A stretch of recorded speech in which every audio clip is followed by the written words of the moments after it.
Hello everyone, কেমন আছো? তো আজকে আমি করতে চলেছি আমার এই পার্লার মানে আমার শখের জায়গাটাকে একটু পরিষ্কার ধোলাই। কারণ কি বলো তো, অনেক দিন ধরেই ধোলাইটা করা হয়নি, তাই একটু গান শুনতে শুনতে মোছামুছি সমস্ত কিছুই করছি। আর গান শুনতে শুনতে কাজ করতে কার না ভালো লাগে, আমার তো ভীষণ ভালো লাগে। তার উপরে home theatre, sorry home theatre ঠিক নয়, আমার কাছে একটা সাউন্ড আছে, তো সেটা থেকে গান শুনছি আর সমস্ত কিছু ব্যাগ থেকে বের করে গুছাচ্ছি। তোমাদের বলে বোঝাতে পারবো না এই জায়গাটা আমার কতটা প্রিয়।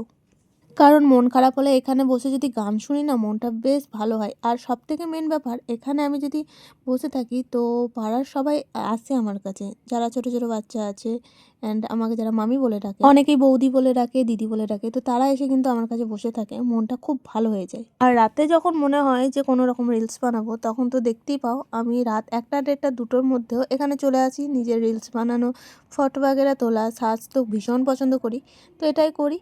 তো চলো, গোছাতে গোছাতে ভিডিওটাও আমি